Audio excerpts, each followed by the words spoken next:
The personal emotional impact was, it was huge. It was almost like being heartbroken every day.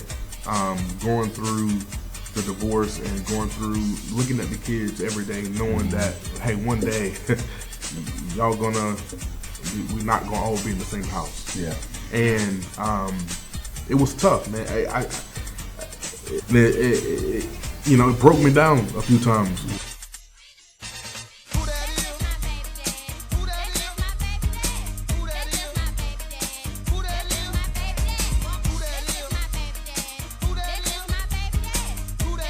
Welcome back to another episode of Just My Baby Daddy Podcast. It's your boy AJ. It's Eli. Didn't give myself a nickname because they talked about me bad before we started. AJ. But it's okay. See how I don't flow the same way now? You need to at least say something, Eli. It's the Bougie Baby Daddy Eli back in full effect. No, that was horrible. But nah, for real, man. Today we got somebody that I've known for years. I watched this man grow as I've grown, as a lot of people that we know grown. Changes in life, changes in location, changes in a lot of different areas. But the one thing that is consistent is that he's continued to grow as long as I've known him. We want to welcome today Mr. Cedrick Hall. Hey, appreciate it, man. I'm glad y'all invited me. Hey, man. When we reached out, when I reached out and talked to you, you said, "Yo, I'm down, man. Just let me know when and where. I'm there, ready to have this conversation." So anytime somebody say that, they got something to say. Hey, man. Pretty much. That's what it's always been. Everybody that say that, they got a story. Yeah. So let that man go ahead and start him off. Let him get to talk. So we're going to start you off. The first question we ask everybody. All right. What does it mean to you to be a father? That's a good question. What does it mean to be a father? When I think about fatherhood, I think about a couple things. Firstly, I think about being an example. Okay. The other thing I think about is being intentional. Okay. And when I say that, I mean living in a way that someone could pattern themselves after, and living in a way that I'm sure about what I'm doing, or I'm making efforts toward what I want a result to be. And so when I think about fatherhood, I think about, because I have a daughter and I want her to look at me as somebody that's an example for somebody that she would want to be a father to her kids. Oh, wow. So did you have that frame of reference from before you had children? Or? For sure. So my parents have been married for 41 years. Really? Great. Yeah, they still together. Got married 1980. My mom was 17. My dad was 23 when they got married. I know. This is 1980s. All right, we let that slide. Hey, chill. She just so the next day, the day after, 2 days after they got married, she turned 18. I know. You can try to spin it, but and I'm putting my mom and daddy out there. Yeah, don't put them out there. But, hey, It don't matter now. I mean, yeah, you can't do that now. You can not do that. What are you talking about? You cannot do that now. You had to think about it. But you have to think about the times as well. Because I come from a very religious family. My granddaddy was a bishop, and my dad's a pastor, and it wasn't no shacking up. They didn't date for an extended period of time. She graduated high school. That September, they got married and started their family. And so, really, I had an example. All of my family, especially on my dad's side, they were married, had a bunch of kids, and I saw myself as one day I'm gonna be married with kids. And my daddy was intentional about raising us, and he, was an example for what a man should be that I thought in my eyes. It's two things you did that you said that's probably the first that we've had. One, that's probably the longest marriage that we've had on here. Okay. And also, you said you wanted to be married with kids. For sure. We've had a lot of people come on and say, I wanted to be a father. I say it all the time. I always dreamed of being a father. That's something I always wanted. I got you. Married with kids isn't something that never really popped into my head. Even though I always wanted to be a father, never really thought about the whole me, my wife, all that. I just thought about like me and my kids. So I got you. That's different. So I would say a part of that is the fact that I saw it every day. I got 2 older brothers, and marriage was throughout my entire family. Everybody was married, had a bunch of kids, got a bunch of cousins. My dad had like 15 siblings. My mom had like 8 siblings. Y'all sure ain't grow up in the country? Yeah, I mean, my dad country. Oh, okay. I was like, hold on now. Yeah, Beulahville, North Carolina. Oh, yeah, that's Dublin County. Yeah, that's nowhere. I mean, they raise hogs and chickens and cucumbers and tobacco. Gotcha. I mean, yeah, so they country for sure. But I saw it everywhere. I went to church, saw it. At home, saw it. There was never a question of, I probably am one of the few of my friends, I never thought about divorce as an option. Never, ever. Now, I'm divorced now. But I never thought, divorce is a possibility. We never saw that as a possibility growing up. And so because of that, I was like, well, I'm going to be married. I'm going to have kids. And so it was just a matter of when that was going to happen. So that's crazy to hear that you've always had that perspective and that frame of reference. Now, do you feel like that was more so that's what you wanted, or do you feel like you basically had to go that way and it developed your mind to think that that's what I wanted? Well, it's all influence, right? Yeah, we're influenced about what's around us, what we see a lot, and that's why this generation is a little crazy now, because we're influenced by people we don't even know, and so another issue. Influencers. Yeah, exactly. Yeah. And so, and I want to be an influence. I want to, leave an example for my kids and for communities and people who run into me. They'd be like, yo, I wouldn't mind either knowing somebody like Ced or being around him a lot. And so I think influence plays a big part of it. And when you see examples, I mean, my dad, I don't remember a time he ever called out of work. So he was a workhorse, worked at the same job my whole life. I'm 34 years old. He's still employed there. And my mom has been at Duke for 30 years. So I saw stability. I'm not going to act like everything was, rainbows and cherries, because there's friction always that happens there. I got 2 older brothers. We had no sisters. And so, it was just, there was some chaos for sure. Right. But I always saw the unit of family as something that I wanted to aspire to be. And I got married when I was 25, 26 years old. Oh, wow. I didn't see myself being divorced now, but that's why I say, I have 1 kid for now, because I probably will be married again. So you look forward to getting married again? I think so. There's a lot of benefit to being married. Okay. And I think that here's what I'll say. Especially when it pertains to parenthood. That's what talk about. You can't deny the statistics. Kids who grow up in a 2-parent household far excel above kids who don't. That's not saying that it's an absolute value, because you can absolutely have millionaires, successful people who did not grow up in 2-parent households. But I think that overwhelmingly, and when I'm just talking about success, I'm saying mental stability, emotional stability, emotional intelligence. I think you really can't deny the numbers when it comes to what it means to have a family unit and having kids grow up around that. Gotcha. Now, when you think about, like you said, you want to be an example.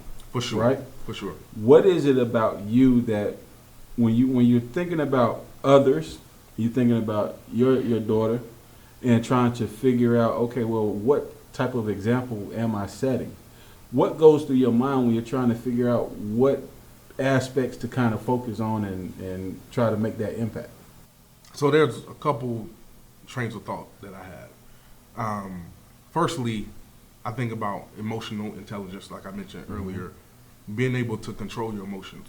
There's nothing wrong with being emotional. The problem comes when you can't control your emotions.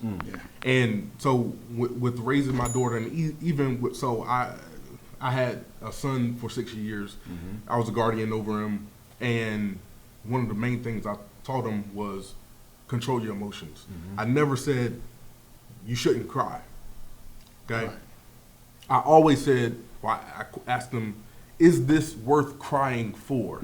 Gotcha. Okay. Because if you scrape your knee, you're bleeding for sure, bro. Let it out. If you hurt, for sure. Something wrong. But if I tell you can't have a Rice Krispie treat at 9:30 at night, you crying. You crying, sir. Yeah. So it's not that I'm trying to get you not to be emotional. Control it, even with my daughter, because daughters can be more sensitive. And I respect that, and I want to, make sure that she doesn't lose that sensitivity, because I think there are a lot of women out here who just aren't sensitive enough. And because I feel like that's a strength to have, I want her to be able to control it so that she can understand, okay, why am I being happy? Why am I being sad? Why am I being, angry? And not only understand why, but being able to express it in a way that's productive and not just haphazardly just being out here just doing stuff. I think that's where the intentionality comes in. And so controlling your emotions is a big part. The other part is making good decisions. And when I say that, I mean count the cost. It's going to cost you. No matter what you do in life, it's going to cost you. Whether it's going to cost you now or cost you later, it's going to cost you. And so I would rather it cost me now and it be minimal. That's why insurance is paid for, dental, visits. Because they'd rather you get a cleaning than pay for a root canal. Right. Because it's going to cost you either way. But let it cost you now while you're intentional, then it costs you later when you have to be reactive to the situation. Man, you sound like you've been in therapy. Man, I mean, life comes at you fast. Yes. And you have to be able to navigate it and get over situations and make sure that one thing doesn't define you forever. Got you. So when you look at it, you're talking about your being intentional. For sure. Teaching the emotional intelligence and stuff like that. Now, when you look back at your father, who's been around for a long time, it seems like he's had a major impact on you as a father and teaching you and learning from what he's done or whatever. But what are some of the biggest points that you take from him and all of the people that were around you that were married and setting that example that you were talking about? What are some of those things that you took from them that you incorporate? For sure. And I say this, you got to chew the meat, spit out the bones. Because there's some things that were displayed that I'm like, yeah, I would never do that. And there's some things that I saw that I'm like, yeah, I want to replicate that. One of those things is structure. Like I said, he was disciplined. My dad was a pastor. He was consistent. He showed us what structure is. He came in at the same time every day. We could rely on him for lunch money. He'd go to work, same time every day. There was never a moment where we were like, I wonder where Dad is. Yeah.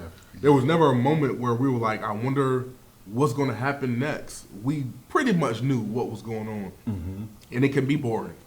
It's not exciting. And I think a lot of times people nowadays, they want an exciting or Instagrammable life, where if you follow my family when through the 90s, early 2000s, there's nothing exciting about it. Know social media. For sure. I'm just saying, if reality TV was around then, they'd be like, yo, y'all boring. But the structure was there, and it taught us how to be consistent in something. Whether it's grand or small, be consistent in something. Oh, wow. And I think that having that structure really was something that I leaned on, and even now, as a co-parent with my ex-wife, I'm the structured parent. I'm the one that has the structure. Okay, this is what we're going to do. This is where we're going to be. And I established that because that's important to me. Right. And I think that structure and discipline were, just paramount in our household. And so I would say that was huge. So I have a question. Does your daughter live with you? So I have her 50% of the time. 50% of the time? Yeah, so she lives with me. So we do a 2-2-3 split. Where Monday, Tuesday, Wednesday, Thursday, and then every other weekend. So, yeah, she lives with me half the time. Okay. So, how do you try to help, or how could you help maintain her focus and her structure even though she's not with you? That's tough. How do you install the values that even though you're not in this house, I want you to move the same way no matter where you are?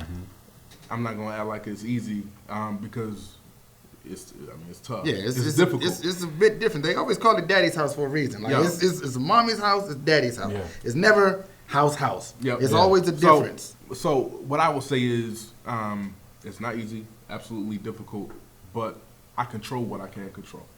What I can't control, I don't try to control. So I believe, and it's effective communication between me and my ex, where what goes on at your house, I'm not going to try to control what goes on at my house. Now, if it gets out of control or gets, gets crazy, we don't have conversations. Yeah, but how much can you do about it? There's nothing you can do about it. Yeah, that's why. Yeah, that's why it's hard to even have those conversations, right? It's like you can say all you want to, and then all they got to say is, "You don't tell me what to do in my house." For sure. Then you just sitting there looking stupid. Yeah. And I would honestly say I've never had to be in that situation. Yeah, not yet. Yeah. Don't even say yet. I'm just saying. Don't put that on yourself. You don't want those. I'm just saying. I don't want those type type of problems. that. And we co-parent well. We communicate well. If there's something that we need to know, we have no issues communicating with one another. But for the most part, we have bedtimes. We we try to stick to a similar diet, and we try to be conscious about what she consumes as far as social media or anything like that, YouTube. But I said yet because I can only anticipate that as she becomes a preteen. She's 4 now. She'll be 5, and then soon she'll be still young. She'll be 11. She'll have a phone and all of that. I think that effective communication, will be the key to help navigate all that. And that's as they get older, a lot of things change too. For sure. that whole agreement, it works as long as y'all go same school district, same area. But if that dynamic changes, then everything starts to change as well.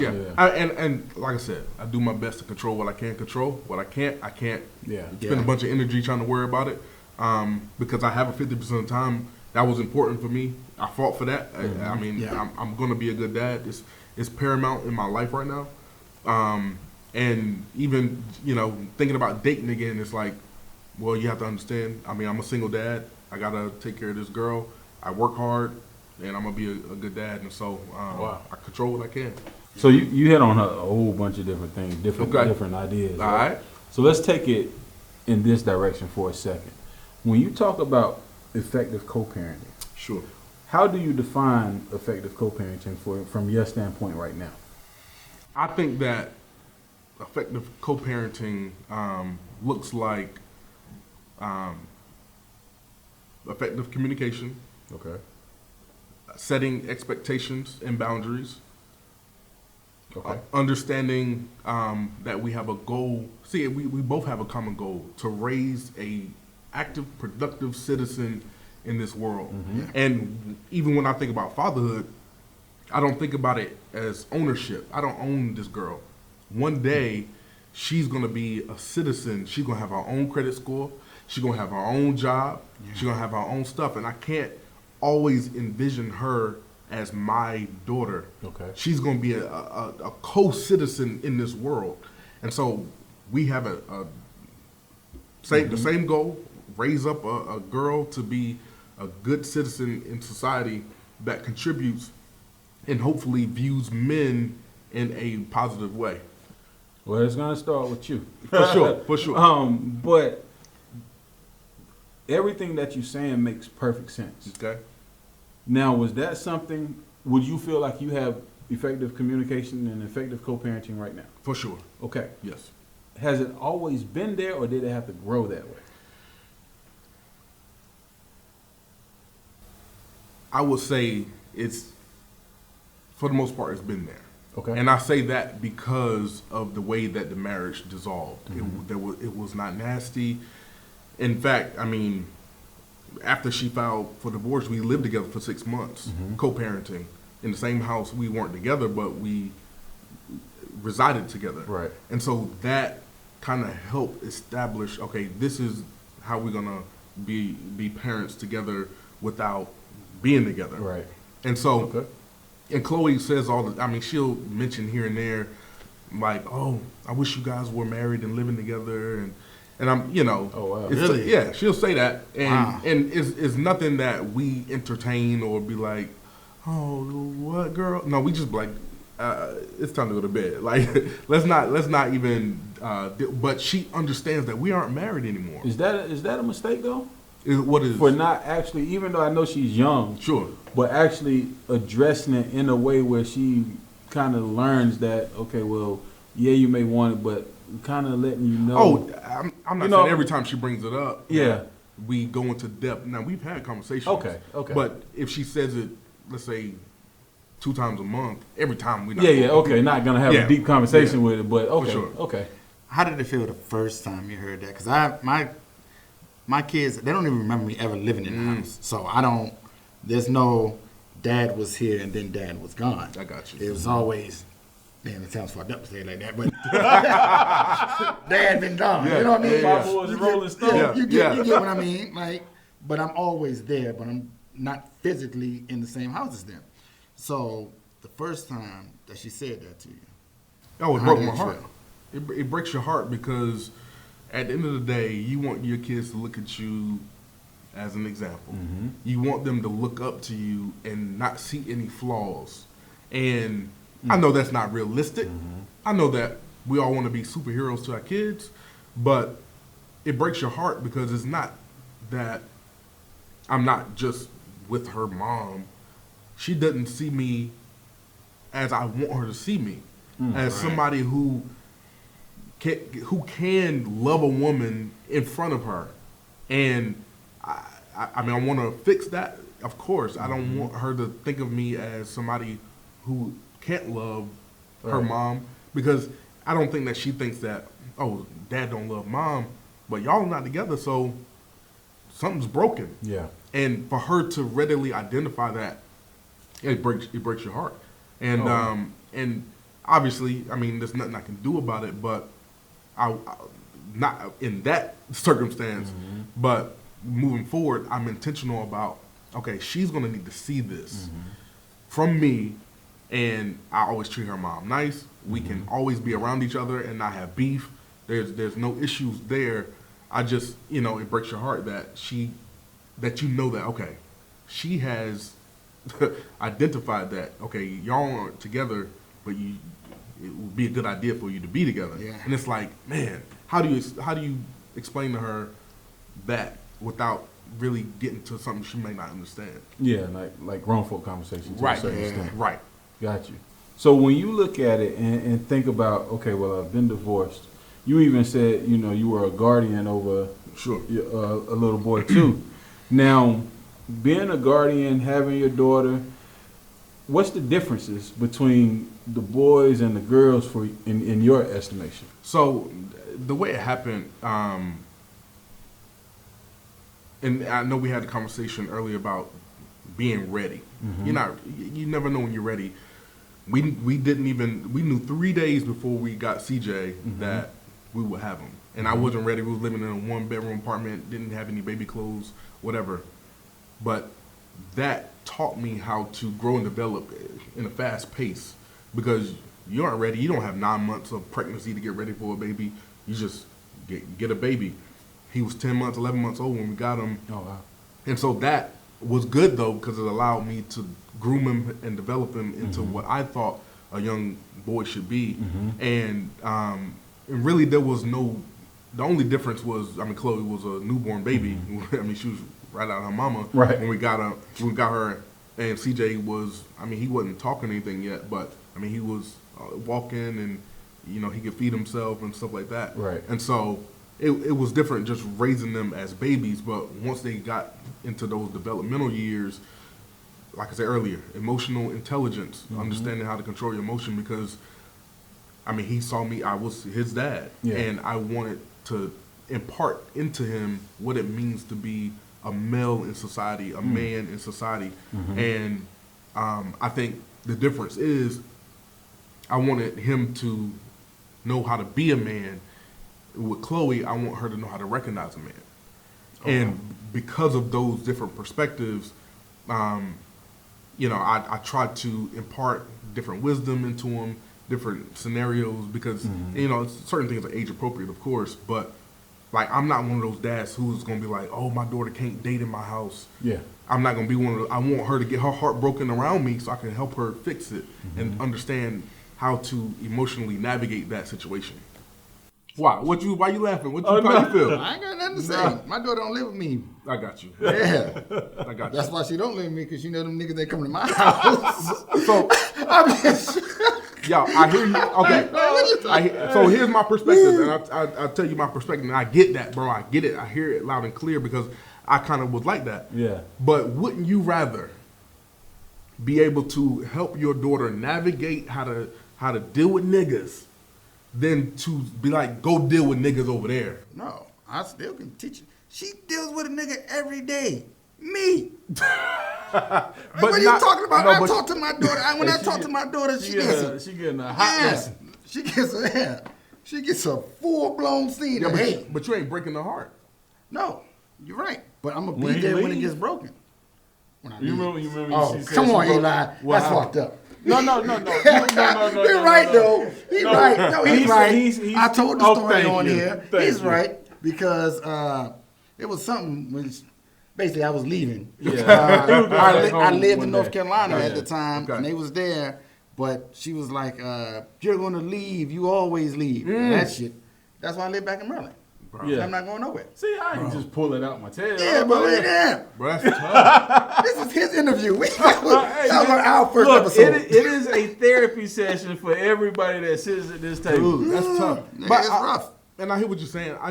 I would rather her bring a dude around so that I can say, okay, this is what I've seen. Mm-hmm. This is what I see in him. This is the knucklehead part of him. This is the good part of him. And I'm not saying that because I'm a knucklehead too. Okay, I was just saying if you're gonna be honest. Nah, I'm saying, come on, whippersnapper. That's me. Like, so I understand that I'm not gonna be like, you need to try to avoid all knuckleheads. It's almost unavoidable. Yeah, that's true. What you want to do is navigate and understand. Here are the good parts that you need to look for. Here's the character you need to look for, and try to do your very best. Because I'm not one of those people who's gonna raise their daughter to be like, you don't need no man. That's just not me. I feel like she needs to have a healthy perspective of men because we need each other. Right. We need each other, absolutely. My daughter's not going to be like, I don't need no man. She's going to be like, I see the value in a man. Oh, wow. So, from everything that you're saying, you sound like you got everything together. No, sir, I don't. But that's where I'm going because a lot of times, this is the first time I actually ever did this. I love hearing how good we are at certain aspects. Sure. But where are some areas where you know as a father you need to improve? So when you ask me about what fatherhood means to me and all those things, and I tell you what it means to me, that doesn't mean that I have those things together. Yeah. Okay. So what I'm doing is telling you what I've readily identified that I understand that are important things that need to be rectified and fixed. I'm not going to sit here and tell you I'm very emotionally intelligent. That's not the case because sometimes I don't always control my emotions the way I need to. What I've done is I've identified the fact that because I know that that's important in life, I need to start now and be intentional about it now so that I can display it in a way that hopefully by the time they really can understand it and identify it, that I pretty much got it together. So what I would say, the things that I probably could do a lot better with is discipline, effective communication, and being someone that actively loves in a way that they receive love. Okay. Oh, okay. Because what I would say is, I identify love with sacrifice, and I think the selfishness in us all wants us to love ourselves first, always. And I think that when you're a parent, when you're a dad, you can't think about yourself first always. Yeah. You cannot. It's going to be a lot of times, where you have to sacrifice your own self for your kids. And I'm working on that. Wow. I'm working on that. Wow. Because there's some things that I want that I'm like, I want to be selfish with this, but, I can't be. Gotcha. Not all the time. Gotcha. But I'm definitely working on effective communication, discipline, even structure. So you turn out to be a little lenient sometimes. For sure, man. I mean, it's life, man. Do you feel like because she's not there with you all the time, or is it just your personality? Like, you know what, I'm gonna kind of take the reins off a little bit. Well, I'm a control freak. Yeah, I got that from the whole conversation. Yeah. It's like, no, I'm dead. I'm dead serious. Hey, chill. No. Man. Listen. You gonna read me, bro? Listen, when you were talking, this is where I came from. When you started talking about the dating aspect, sure. In my head, I'm like, yo, this joker just want to control the whole situation. Hey, that's where it came from, and I was like, so I want to control what I can't control. I'm glad you acknowledged it. I told you this is therapy. Hey, for sure. So the fact that she's not with me 100% of the time, like she used to be, is difficult, and I feel like sometimes. And it is what it is. Let's be honest. I'll be honest with myself. I try to overcompensate because now from the time she's 4 to 18, I got half that time. Yeah. And so every moment has to count now. Because before, when we were married and I saw her every day, I just saw it as, okay, I'm going to see her every day. Now, when I see her, I'm like, I only got a limited amount of time with you. It has to count. And so it's not that I'm trying to overly compensate, like be the Disney World parent, but I want to make sure that we have certain conversations every day and talk about what's important, what I expect from her, setting expectations and boundaries, and having her understand that this time is valuable. This is not time that we just waste in front of an iPad. And I'm gonna give you screen time, but I only got basically 7 years with you because it's 14 years till you're 18. I got 7 years, and if you think about it in those terms, you'll be intentional about every moment. And I don't want to take it for granted. Got you. So before we go to, I want to get the differences between divorce parenting and single parenting. Okay. But before I do that, let's go back to the beginning and tell me how much of an influence you saying your father's a pastor in the church has into your parenting. Okay, so earlier I mentioned eating the meat, spitting out the bones, because that's super. Ain't nobody heard that one before. Here's what I'll say, because you ain't heard that one before. Because here's the thing: you have to take it in whole, see what the good is, consume that. All the stuff that's not valuable. You can do all this you want to, but ain't nobody still ever heard that saying before. You gotta. It look like a neck bone. Exactly, because you can't consume it all. All of it is not nutritional value for you. I got you. You got me. So, and I think he that got you. Come on. Word. Only eat neck bones. Pork chop, fam. You like pork chop. Piggly Wiggly, yeah. Bees. You don't want to like the meat. All right. Yeah, so I'm trying to stay on task and talk about. Go ahead. I'm trying to stay on task. Y'all fools. So, when it comes to religion and growing up in church, being a pastor's kid, I think overwhelmingly we agree that pastor's kids are sneaky individuals. And it's not just pastor's kids, but when you're in a situation where you have to sometimes always display a certain level of goodness or righteousness, super high expectations. You almost live a separate life. Yeah. And you learn how to be sneaky, and you learn how to hide a certain area of your life from the people who can judge you. Yep. And that is something that I absolutely do not want my daughter to have to feel like she has to do, because I want to be able to have a relationship with her. Now, I'm not sitting here trying to be her friend. By no means I'm not trying to be her friend, but I want to be able to have a relationship where I can be open and honest with her about where she is, so that she can understand, okay, this might not be good to do. Yeah. This may be beneficial to do, but like I'm saying with dating, it's like I was sneaky. I'm gonna, see somebody that my parents don't know about, or go someplace they don't even know I am, where if something bad happens, they have no idea. Right. And I think that's dangerous. Not in retrospect, hindsight 50-50. I mean 20-20. Hindsight is 20-20. What, 50-50, 20-40? I don't know. What are you trying hindsight, to do? you see Your clear. math is bad. It is. When you look back, you see clearer. And so I think when I look back at it, I was living dangerously. And I don't want my daughter to have to experience that. Or if I have more kids and I want more kids, I don't want them to have to feel like I can't come to my dad. He's going to be overreactive. Right. He's not going to appreciate my honesty and my transparency. And I think that that's dangerous. And I think that being raised in church, it teaches you how not to be transparent because people are going to judge you even if they're living the same stuff you live in. And I just think that I'm telling you, I ain't got it all together, but I'm trying to be intentional about where I'm headed. Right. And I think that growing up in church kind of helped me understand what I don't want my kids to be because I was that. Oh, wow.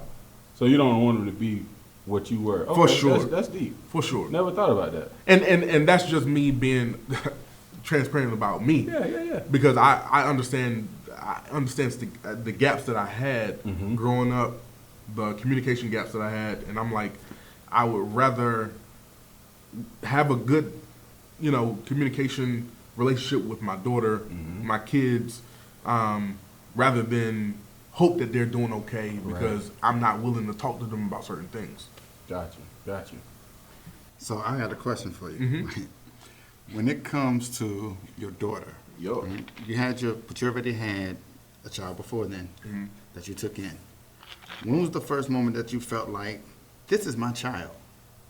Because it's different with your daughter. We can go into your first moment with your daughter as well. Okay. But it's a whole different thing when your daughter, you could say the first moment she was born, right? Yep. You can't say that with this child that you just knew was moving in 3 days before. Yep. So what was that moment? I guess I think about it a couple ways. I guess firstly, because we weren't sure. When we took him in, we weren't sure if we was going to have him call us mom or dad or not. We weren't sure. We hadn't made up our mind. But I think when he first said daddy, that took me back and was like, okay, I'm this kid's dad. Yeah. Like, it's not a babysitting session. I'm raising him and I'm instilling values in him. I'm spending significant time with him. And he's looking at me as his father. And I think the first time he said that, because we went through, okay, he's going to call us Uncle Ced and Auntie Jess, or what are we going to do? We was like, you know what? We're going to raise him. And there was no time period on it. We had no idea how long we would raise him. It ended up being like 6 years, but we were like, we're just going to be, he don't know anybody else's mom and dad. That's going to be us. Yeah. And so when he uttered dad, I was like, yeah, this is my boy. Oh, wow. And then almost on the comical side is like when he started asking for stuff. I almost turned into you say Everybody Hates Chris, Terry Crews. Like, how much is that? You start counting the cost. I'm like, am I that dad? You know what I'm saying? Am I gonna be? He wants a Happy Meal. Okay, hold on. We got stuff at the crib. How much? I'm definitely that person. How much is this gonna cost us? And so I was like, okay, I'm a dad now because I'm sitting here counting, French fries. I'm like, you eat those? Wow. Yeah. So I mean, it's different moments, of course, when you're like, okay, I'm a dad. But it was one day I was like, okay, yeah, I'm a dad for real. Wow. Yeah. So with the different circumstances from CJ and your daughter, right? Yeah, Chloe. Is there a difference in how you view them and how you raise them and the different things that you may feel emotionally as far as the connection and all that? I will say this, because we eventually changed CJ's last name to my last name. So blood would not have made us any closer. Wow. Okay? Chloe still considers him her brother. She talks about him every day. Every day that I have her, she'll mention CJ. Because I raised them to understand that they were siblings. I'd never, obviously Chloe doesn't know that that's not her real brother. Oh, wow. Now he's with his birth mom up in Ohio. I'm sure they've had conversations. He's 7 now. But there was no difference in the way I treated them. In fact, I was almost overly intentional about making sure that they understood that they were siblings and they were the same. I'm not gonna do one for one and not do for the other. Even with my daughter, because it's tough. People will say to me all the time, because they are cute. These kids are cute. My daughter's very pretty. CJ was a handsome young man. He is a handsome young man. And people would ask me, how do you tell those faces no? And I say, easy. nah. I'd be like, nah. Because real quick. Just because they're cute and they are nice don't mean that they get their way. I'm teaching them discipline, structure, being intentional about their lives, and not wait till the last minute to ask for stuff. And sometimes you're going to get no in life. Wow. And I wanted them to get no from somebody that loved them, so that if they get no in the future from somebody who don't love them, they won't see it as a shock. Yeah. No, sometimes life says no. Yeah, and that's true. And I want them to understand that's how life is. Wow. So, all right, so take it a step further. You're talking about CJ, you're talking about Chloe. Now, you're talking about you had a divorce. Yeah, for sure. Now, how does parenting change from being married, transitioning through divorce, now being single? Like, yes, time is different, but what about your approach in that whole situation makes it different for you? So when you asked me even earlier about, like, when did you know you were a dad, or what stuck out to you, I would say a significant part of my life and journey that stuck out to me that I was a dad was sitting in divorce court. Sitting there being like, yo, this is not just about me and her. The kids have to be considered as well. And I'm sitting here in this courtroom with all these people. They don't know my situation. They don't know what I'm going through. They have no idea. And to me, I'm just another couple in here trying to, navigate life. Yeah. And sitting in that courtroom on those cold benches. Y'all been in there sitting on them benches? Them benches are cold, bro. Bro. I ain't been in divorce court. Bro, them benches, I think they make them cold on purpose. It's like, it's a weird feeling, because it's almost like they're making you uncomfortable because you're about to go through something uncomfortable.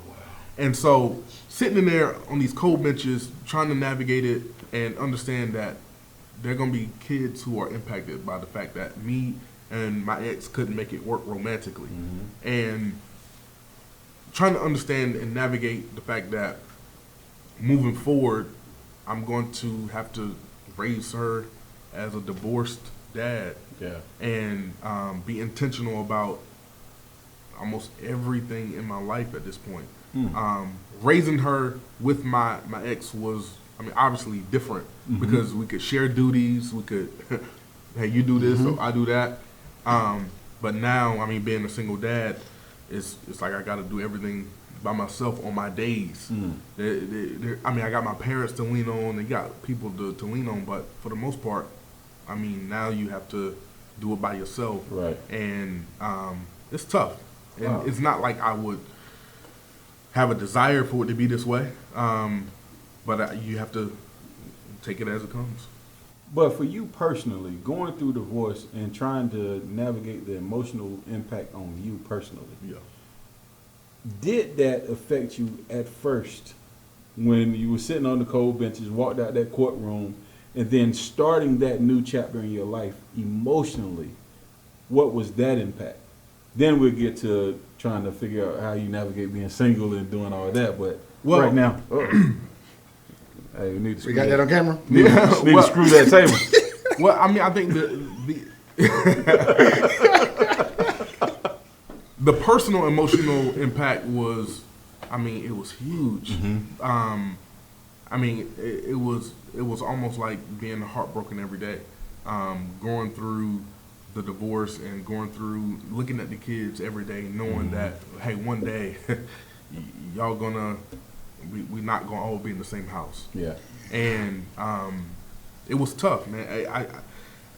It took a while for me to really get over it. And I think a part of that process was, I lived in Oklahoma for a year after we got divorced, and it was just me and CJ in Oklahoma going through Guardianship Court and trying to still have a relationship with my daughter, who was in North Carolina, flying back and forth and FaceTiming every day, and it broke me down a few times because I'm like, I had some part to play into this. This was not what it was supposed to be, right? And I think I tried to make the best of it, but I mean, all in all, it was tough emotionally for me. It wasn't easy. It wasn't like there's no way I can pretend that it was easy to navigate. It was. I would say sometimes a nightmare, but you gotta progress and move forward, and I believe that that's what I had to do. Yeah. Yeah, people don't hear or see that side as much. They just think, especially when the dad is gone, dad is gone having fun. No. You know what I mean? Absolutely. Like dad gets to rip and run the streets. They don't see the fact that, dad is stressed the hell out, missing his kids. Yeah. Yep. They just think dad is, I'm out here. Yep. He's out in these streets. No. I'm changing diapers and all that. No, it's not like that at all. It does a lot to you when you got to leave there. When you sit back and you start to think like, man, my kids will never come down in the morning and have a Christmas. Not together. All of us there. Nope. Yeah. It ain't going to happen. Nope. And you could try to force it. I mean, it was a couple years I did it, and then it's like, no, come on. You won't have to have your Christmas here and Christmas there, Thanksgiving here. It's just, and it's tough when you got to come to that realization. Yeah, that's deep. That's deep. Yeah. Now you brought something completely new to the conversation. What's that? That we've had. What's that?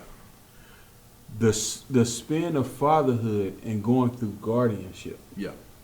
Now, explain that process in the that's a whole nother court system piece that doesn't really get talked about. Yeah.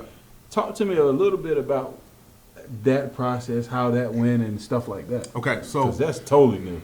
So, I mean, Guardianship Court, guardianship and foster care are similar in the ways that the courts get involved for child placement. The difference is with foster care, DHS gets involved and they remove the child. With guardianship, it's more of a voluntary, hey, can you watch my child while I get my life together? And so, not to go all into it. Yeah. I mean, her family was entangled with the criminal justice system, and there was somebody to take CJ at the time. And so we took him, and if I knew then what I know now, it would have went a little different up front. But we basically agreed to raise him for an undetermined amount of time. I felt like we agreed on raising him until adulthood, but it is what it is now. But during the relationship, there were no issues. Once we split up, that's when the issues came, because now it's okay. Now that we're not together, where does he go? Does he stay with one of us, or does he go back to his birth mom? She's back on her feet, because it was never a question of can she raise him or can we raise him. I was thinking about his best interest emotionally. He's been with us, connected to us for 6 years. That's your last name. Absolutely. Yeah. So it's like to me it makes sense for him to remain with us, but. It was tough, and I would say when I said if I knew then what I know now, I would probably navigate it differently, because the judge that terminated the guardianship, he basically was like, guardianships are meant to be terminated. They aren't meant to replace adoption. What's supposed to happen is whoever's kid it is, they're supposed to temporarily release the child and you let them get on their feet, and then they get the child back. I didn't see it in those terms, because I thought, okay, we're just gonna raise him. He's gonna reside with us. It is what it is. So that broke my heart as well, because it's almost like your heart's gonna be broken either way in guardianship court, because either the parents aren't gonna do what they're supposed to do, or you're gonna grow attachment to the kid, and then they're gonna get taken away. Yeah. And so, just trying to navigate all of that was, on top of divorce, was tough. And I did my best to do what's right by CJ and Chloe, and try to be a good dad and instill in him the value, so that the time that we did spend together was not in vain. Yeah. That I instilled in him the wisdom that I thought he would need to go on the rest of his life, and hopefully we can pick up at some point and rekindle that relationship. But he's not in my care anymore. Right. But going through divorce court and guardianship court at the same time, listen, I wouldn't recommend it. Yeah, you would live in Oklahoma. Yeah, because what made me ask that was because he said Chloe and his ex was in North Carolina, and you were out there with CJ in Oklahoma going through guardianship. I was like, yo, well, that had to take a toll on you on top of everything else. Yeah, for sure. And just curious. So because of the way guardianship is, you can't move a child outside of the state without guardianship court's permission. And there's a whole process to get that because they have to make sure that everything's good with the parents or whatever the case may be. Because it's the best interest of the child. And so it was a year-long process, and it ended up earlier this year in May. He went back to Ohio, and I moved back here because I needed to be here with Chloe. But I remained out there in Oklahoma while we were going through all of that. But it breaks your heart, and doing the best I can to make sure that I instilled in him what he needed, and hopefully that'll stick with him for the long term. Got you. Now, when you sit back and think about, now you're single. For sure. Come on, that joker got excited. No. Like, I'm single. Hey, I'm mingling. Make sure this camera got me looking good. That's what he's saying. He's like, yo, he wore all black for a reason. It's my favorite color. Like, it's all down. What is the problem? It's my favorite color. Black is my favorite color. Now, explain to me the trying to date, trying to be a father, trying to be present, but trying to still be an adult, a grown man, and develop relationships, but still keeping your daughter in mind and who she's supposed to. Like, how you doing that? So I think you have to be. Man, my word for the day is intentional, bro. Yeah, you done said it about 50 times. We need a counter for that one. No, intentionality is that's key still intentional to everything. I switched it up. It was a derivative of the same word. So I think boundaries are important. There you go. Okay. All right. You like that one? Yeah. So boundaries are important. Yeah.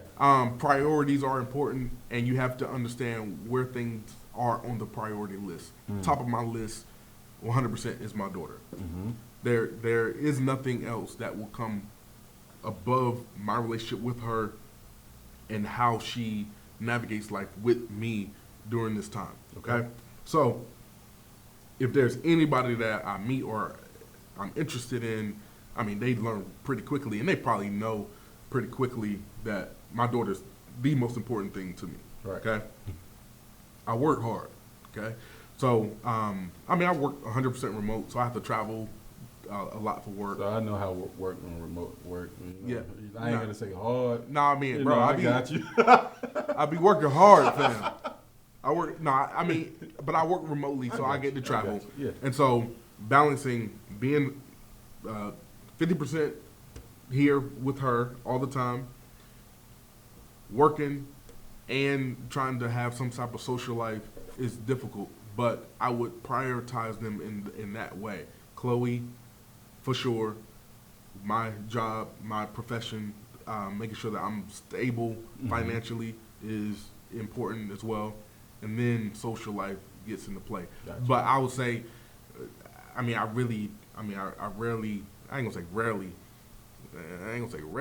but it's. I don't even know what you're trying to say. I don't think about my social life as much. Okay. Because half my week is with Chloe. The other half of my week I might be traveling for work, and I may have a couple of days where I can do something or see somebody. But I did say earlier I do want to be married again. You did say that. And so there's going to have to be some type of balance because I need to figure out how that's going to work. Because I see value in marriage. I did before, like you said, man. Don't put me on. No, hold on, fam. You said, I don't know if I'm going to be married again. You said, I don't know if I'm going to be married again at first. Oh, yeah. Okay? Yeah, okay. No, said it off camera.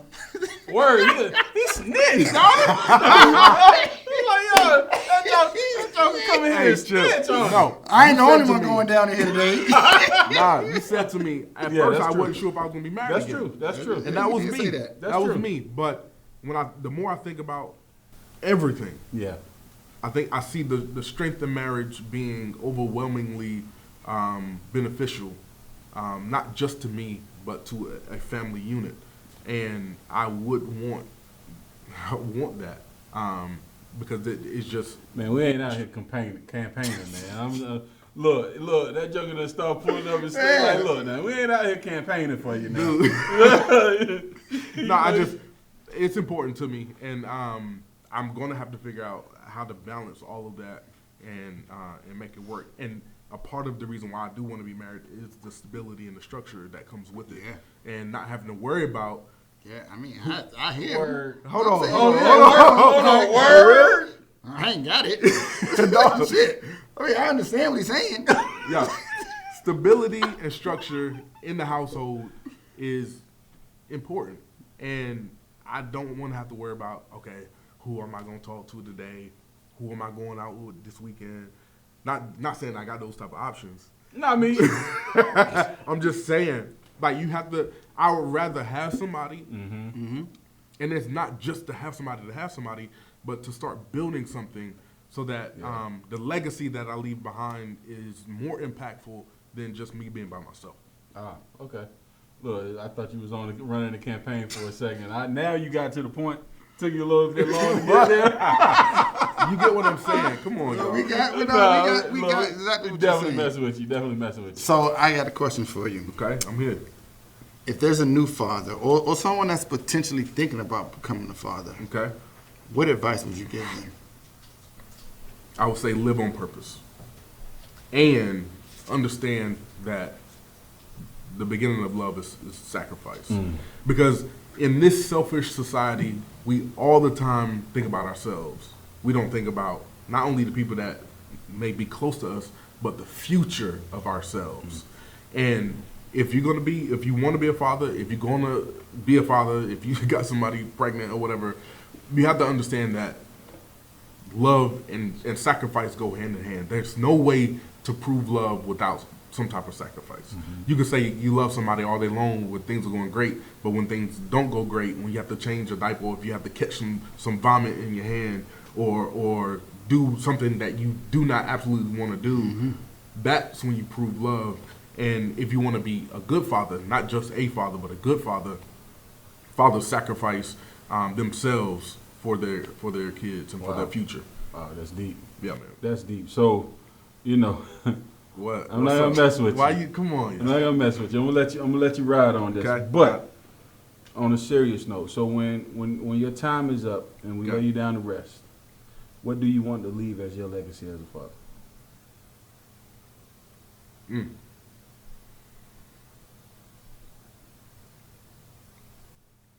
Now we recording now. Yeah, I know. Hey, man. Edit, man. You let him. You gonna get a good ass answer. Hey, he put his train of thought. No, he's gonna say, I want to be intentional with intentionality. No, I mean, to the intent. Listen, I'll say it another way. Okay, I want my legacy to be able to say, whatever they call me, Papa, Granddaddy said, Daddy said.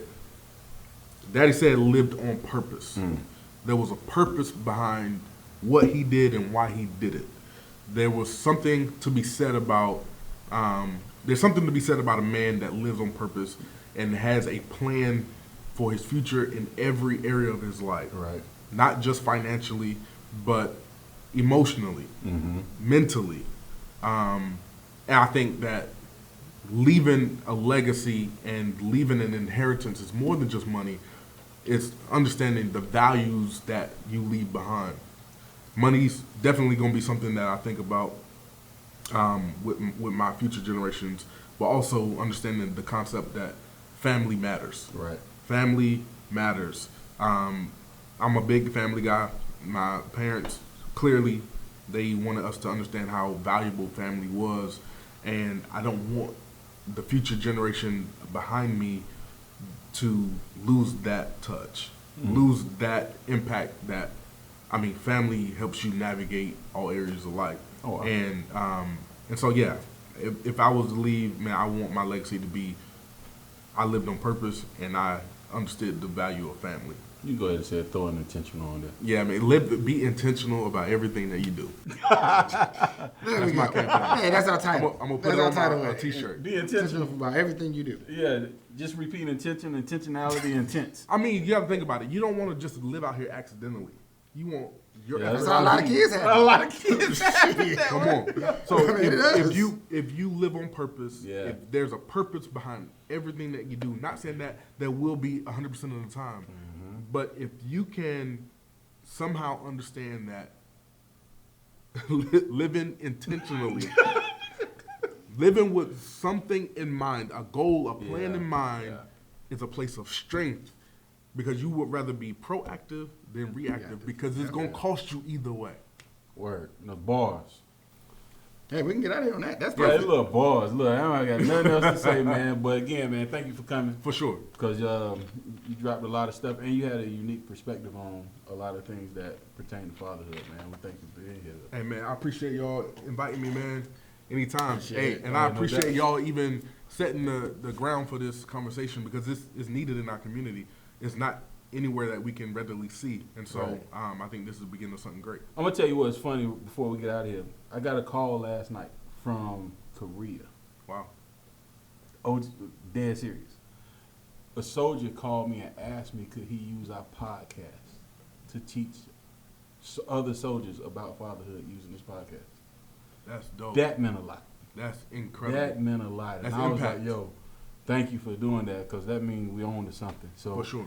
People like you coming in and giving a whole nother perspective. I'm with it every day. Thanks. I was about to say you being Squid Game or some shit. I ain't know where you was going with this. What? Squid Game? Yeah, you know go take next. Go lay down.